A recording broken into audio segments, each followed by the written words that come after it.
I was reading that you only had $90 in your bank account when you took the leap of faith. Let's go back and tell me about it.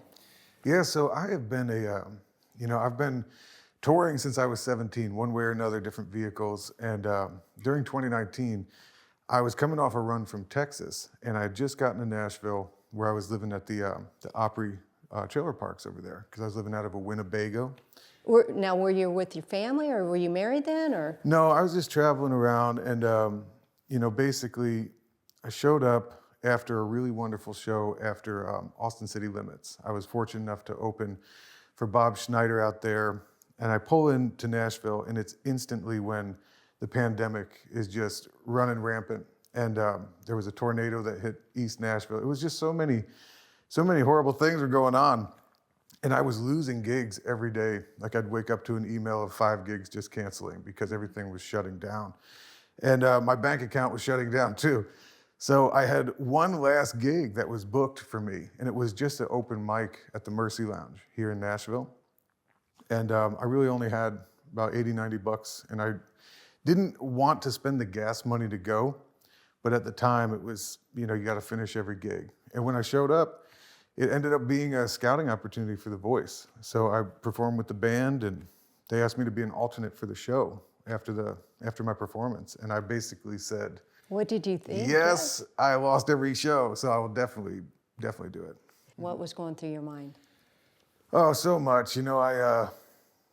I'd never really watched too much of the show. We all know about it, and I've seen the clips, but I didn't think that it was for me, because I'm a baritone and a kind of a raspy voice, and I had only done my own original work all my life, because I've never really covered artists. And I just figured, I know this is a show all about cover songs and doing your interpretation, but I was so far behind on my knowledge of performing them that I didn't think it was necessarily for me. And when I got on, I found out it was kind of the opposite, where I was allowed to reinterpret everything, and it was a lot of fun. But my mind was racing, basically saying, we're in the pandemic, I can't even leave the state right now.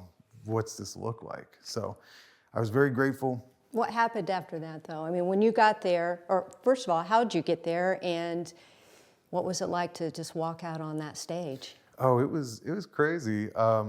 It's a long process from starting to get those calls to getting on the stage, maybe 2 months or so. And I remember picking a song at that time. It was Colder Weather by Zach Brown Band. And I just always loved that song. So when I saw it, I was like, I gotta try this one. Because also I was living on the road and all that. So when I got up on the stage, you're waiting behind this huge band for, hours. And when you go up, it's hard to explain, because it's such a big moment. And then when you get up, it's only a minute. So it goes super quick that you don't really even remember it. But I remember feeling my mind was, don't trip and start on time, and the rest will happen. So for me, I was very focused. What were the nerves like? Yeah, they're good. They're solid sized nerves. But really my thing was, it's very dark, and if I don't trip and I can start the song on time, I'll be okay. Well, the judges' seats are turned around. Yeah, they're turned around, and we were in the pandemic, so there was no audience. It was just the chairs. Okay. So you have a ton of production staff around you, and then you basically have to hit your mark. That's it. So what happened? Who turned their chair around first? Blake. So me and Blake went the whole way. Did anybody else turn their chairs around? No, it was just Blake for me. Blake's always had my back when it came to that show. So you were Team Blake. Yep, from day one. Ian, you have a passion to help others to get sober. Tell me about it. Yeah, so for me, getting sober was the best thing that ever happened in my life. It's given me a whole purpose, in a sense, and has led me to my family, my beautiful twin girls, and my wonderful wife, and all these things that wouldn't be there.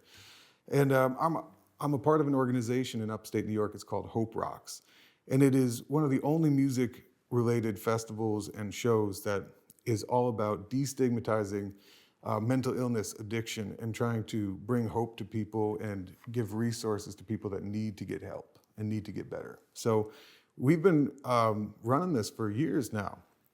And the people that are working it right now are some of the kindest, hardworking people you're going to find, and their hearts are just in the right place. So we do a couple shows a year, and every year we try to get a certain amount of people some help and resources. Did somebody talk to you?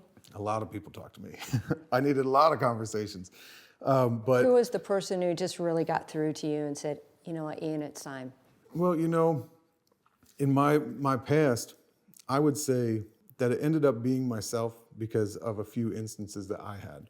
And I was in a bad car wreck one time. And that was the moment where I was like, I'm never going to amount to anything if I end up killing myself by being an idiot. And that was the moment where I would say, God showed me a very, very serious sign, and I took it.